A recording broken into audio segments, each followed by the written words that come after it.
Kembali dalam program Gaspol Menggagas Politik, kita masih berbincang bersama Ketua DPD PDI Perjuangan Bapak Ono Surono.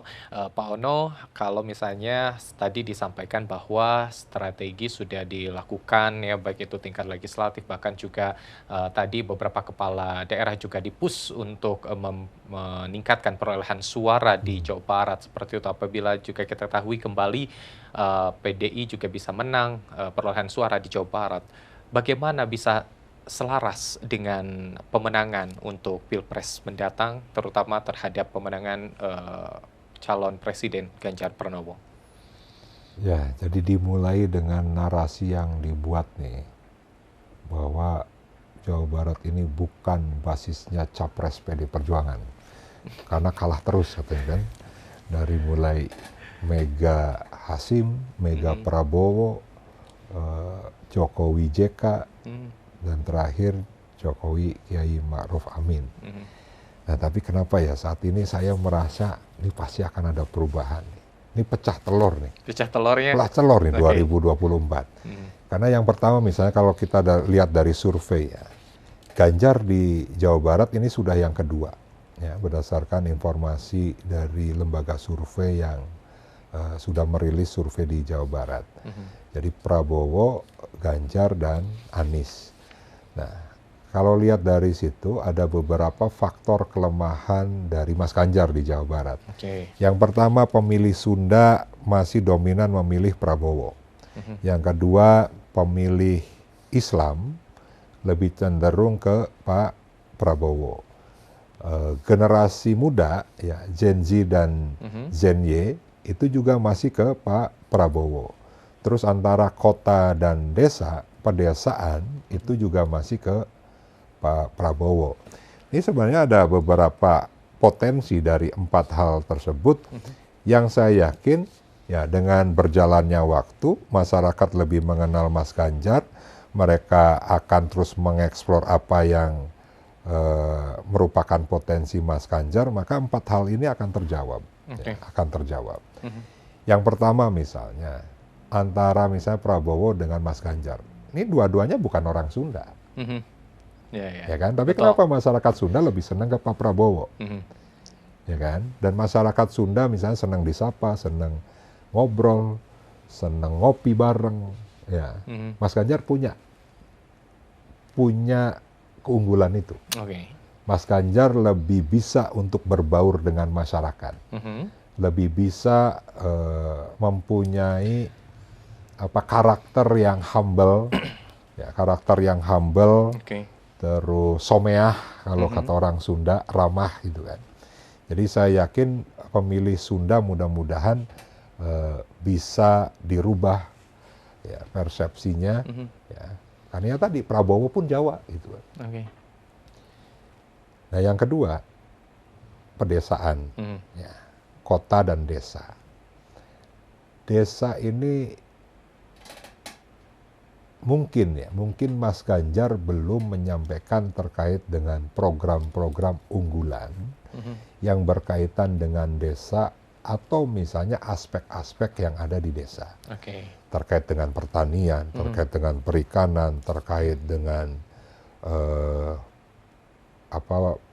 pariwisata yang berbasis desa, bicara sumber daya manusia yang di desa.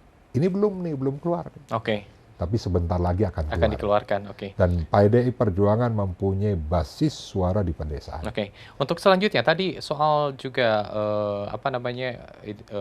kalau kita bilang seperti religiusnya seperti apa tadi? Nah religius kan Mas Ganjar ini Muslim. Saya beberapa kali dengan beliau berkegiatan ya tidak lepas dari sholat. Yeah.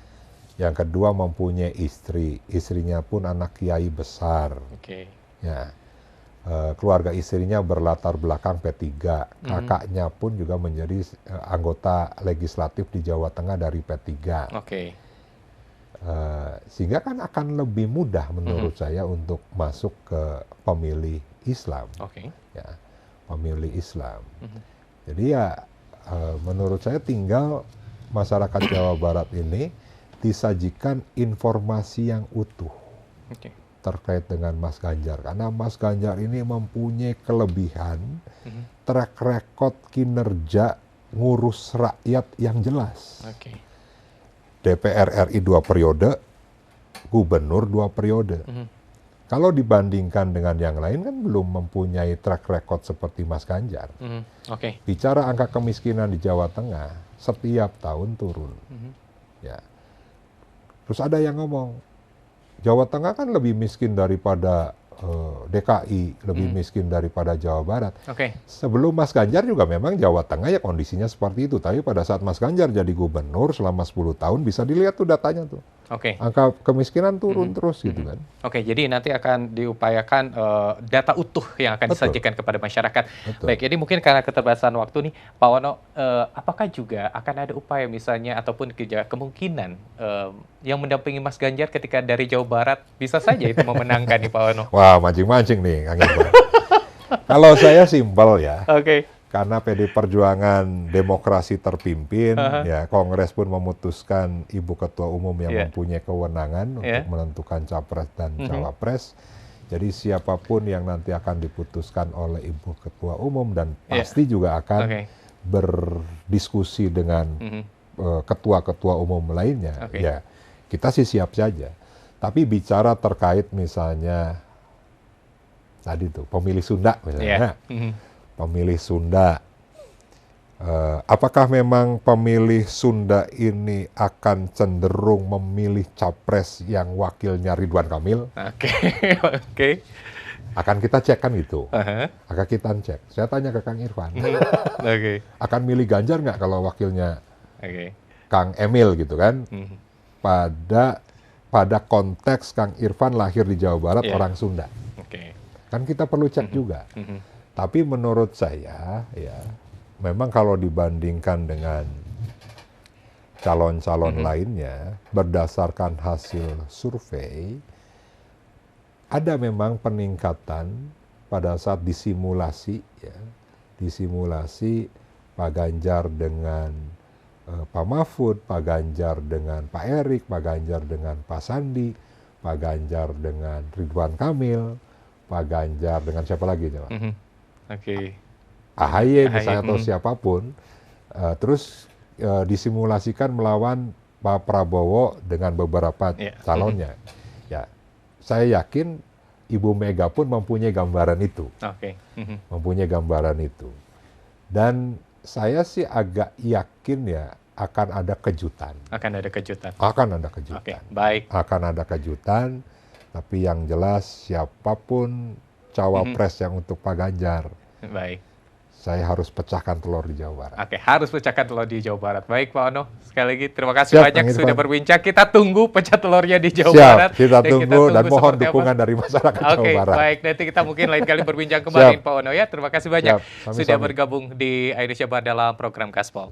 Dan pemirsa itu dia perbincangan kita akan tunggu seperti apa ya. Tentunya perkembangan PDI di Jawa Barat.